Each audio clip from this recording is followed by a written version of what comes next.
Are you a spender in Rise of Kingdoms but not sure where to invest your money? Well, today I've got you covered in our daily special offer breakdown.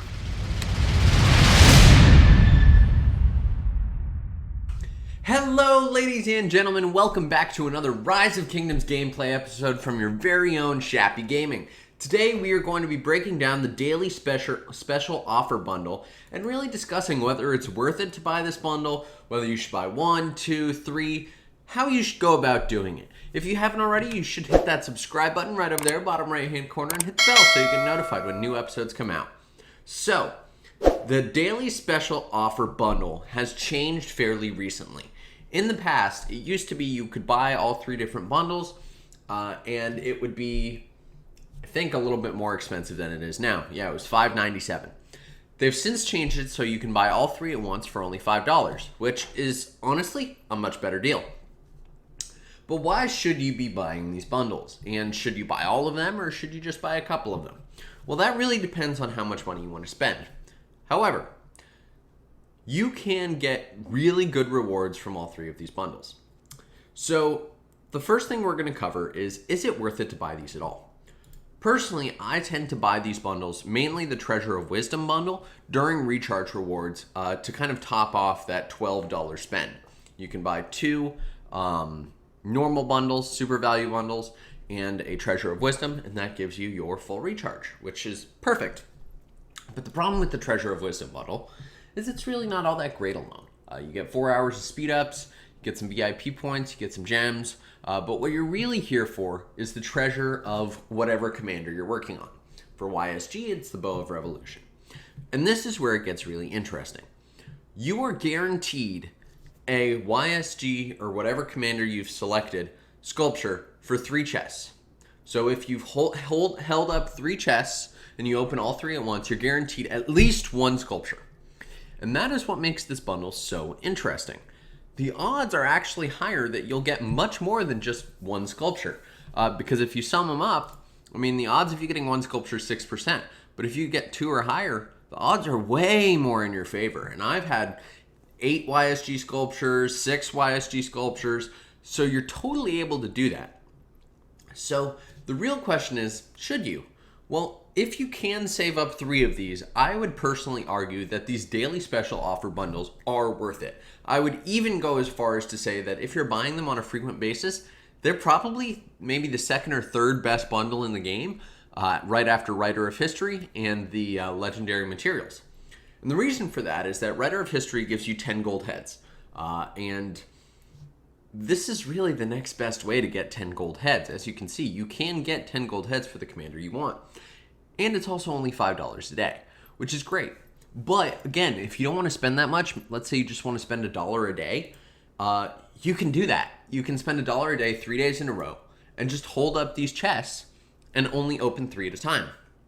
Again, if you open 3 at a time, I believe you're guaranteed to get at least 1 gold head for that commander, which means you're getting $3 for 1 gold head, or if you're lucky, $3 for 10 gold heads, which is even better than the Writer of History bundle. So, is it worth it to buy the $5 bundle? Let's talk about what you're getting in that. So you're getting the Treasure of Courage, Treasure of Wisdom, and the Treasure of King. And that means you're guaranteed at least 1 gold head, as we already covered. You get 60 hours or 60 minute speed ups. So you get 2 there. You get some VIP. You get another 4 there. Silver keys, kind of useless. Let me know if you disagree. You get a little bit of res. But the one that's really going to be valuable is this last one. This is the $3 bundle. You're getting golden keys, and what I think is more important is this AP recovery. You can buy these every week in the VIP, but this is one of the better ways to actually get these. So you're getting speed ups, you're getting a gold key, which could give you more speed ups, or more gold heads if you're lucky, and you can get the VIP points. And so, personally, I think if you're a spender in Rise of Kingdoms, it is worth buying this $5 bundle. But if you don't want to spend that much and you just want to spend the $3, then you can just buy the Treasure of Courage 3 days in a row. It's just going to take longer to max that commander. So, if you can, buy the $5 bundle. The next question is, which commander should you be working on in here? Because there's a lot. And so let's go through that and cover that. the first thing I will say is you really do not want to be working on gold key commanders with your daily bundles. It's not worth it. And you can max these commanders with gold keys, but candidly, the gold key commanders really aren't very good. If you're into Season of Conquest, you're not going to get a whole lot of use out of them. So let's talk about the commanders that you maybe should consider buying within this bundle. So the newest ones are Guan Yu and Leonidas. I think that is a very powerful pair in the field. It's not as strong as it used to be, but if you're just buying daily bundles, Guan Yu is absolutely, I would say, probably the best commander you should be buying in this bundle right now. And the reason for that is if you have Guan Yu, then you can just max Scipio, and Guan Yu Scipio is probably, I would say, the best infantry field march out there right now. So, absolutely buy the daily special offer for Guan Yu. And the other commanders that you might want to consider are Alex. Alex is a great infantry commander. He's super well-rounded. You're going to be able to use him in pretty much any circumstance, and you can pair him with YSG if you want to. So definitely Alex, definitely Guan Yu. Okay, Shappy, I'm not an infantry player. What do you got for me here? So you can max Attila. Attila is not terribly versatile. You can put him with Nevsky, which is fine, or you can put him with Takeda.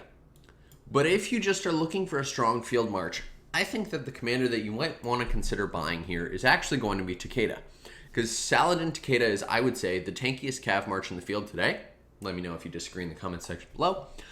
But Takeda is like Alex in that you can really put him with most cavalry commanders, and he's going to do all right. So that's probably the cavalry recommendation. You can do Cao, but again, Cao is a gold chest commander. And at this point in the game, if you're in Season of Conquest, he's not going to be that great. However, if you're still early on in the game, KVK 3 and before, you may want to consider buying Cao. And the reason for that is Minamoto Cao is actually a very strong pair in the field. And once you get the museum buffs, they still stay pretty viable. I mean, they're not the best in the field, of course.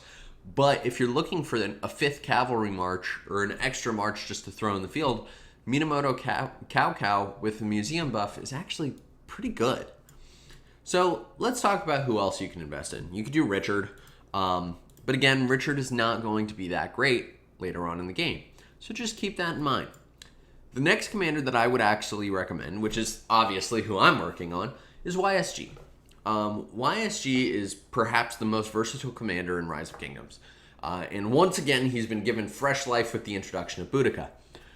I think that if you have not spun the wheel to max YSG, the daily special offer is probably the best way to max him. And the reason I say that is YSG can be paired with Alex, he can be paired with Boudica, he can be paired with El Cid, Ramses. He is, I would say, the most versatile commander in the game. And he's kind of a must-have, especially if you're going to be in the field. So if you need any commander, let's say you haven't decided your infantry, cavalry, archers yet, and you want to buy the daily special offer, you should buy the YSG heads. Who should you not buy? Edward, Genghis Khan, gold chest commanders. Let's see. You may not want to buy Tamiris. If you're an archer primary, she's really good, but I think there are better commanders here. The last two that I think I will be covering and recommending to you are Constantine and Saladin. And the reason for this is that Saladin is an MGE commander, so he's a little bit harder to get gold heads for. And he's super usable at 5551. And that is one of the best things about Saladin. You do not need this fourth skill because it's only attacking cities. So it's completely useless to you in the field. And the only difference is like 300 damage factor and a change in the march speed reduction and healing effects received. It's not that substantial. Saladin at 5551 can be paired with Takeda. He can be paired with William. He can be paired with Nevsky and be super viable, especially for a low spender. I would absolutely recommend Saladin. Now this next one, I'm curious to hear what everyone's thoughts are. The next commander that I would say that you should be investing in through dailies is Constantine. However, if you do not have 4 strong field marches, I would tell you to kind of shy away from him. The reason that I like Constantine in here is, again, I believe he's an MGE commander, which makes him harder to max. Similar story as Saladin. But almost every Sunset Canyon pairing and Lost Canyon pairing that I have seen with Constantine does significantly better than the other pairs. And the reason for that is Constantine is a great support commander. And so you can put him in Sunset Canyon, you can put him in Lost Canyon, and he's going to make all of your other marches stronger. As you can see, he reduces damage taken by this commander's troops and nearby allied troops by 4%, or 10% if you have him maxed. And in our particular KVK, if we come over to our Bastion boosts here, you can actually see that we have Constantine. And what's crazy about this is if you do have him maxed, then this skill right here, the Allegiance skill, which is Constantine's second skill, will actually be 40% increased health, which can change the game completely, especially with the Zeno Flavius meta. So, and I'm going to try and prove my point here. Let's see if we can go into Sunset Canyon. Let's look at the top couple. Constantine. Also, you should never put Constantine with Richard. The healing skill of Constantine cancels out when he's below 50%. Constantine again. No Constantine in this one. Nope. Oh, yep, there's Constantine again, right there. Constantine is essential for a 5-march Sunset Canyon pair because he is going to make all of your marches stronger. Here you go, Constantine again. And if you do need a good field pair, you can put Constantine Joan, which is actually really good for support. Or you could do Constantine Mulan if you have her maxed. And let's take a look at Sunset Canyon, or at Lost Canyon. Again, Constantine. I think I've made my point pretty clear. YSG, Constantine, Guan. Those are the top 3 that I would recommend. You can do Saladin. I personally think you should if you're a cavalry player or a low spender. But I think to answer the original question that we asked here, is the daily special offer worth it? I would say if you're a spender in Rise of Kingdoms, you absolutely should be buying this bundle. And depending upon how much you want to spend, you can do $3 over 3 days and get the gold heads the same way. Or you can do $5 right here off the top and get gold heads every day. I hope that you've enjoyed. If you have, do hit that subscribe button right over there, bottom right-hand corner, and feel free to join the community Discord where we have fun, I have guides, and it's a great time. Thank you, Shappy out.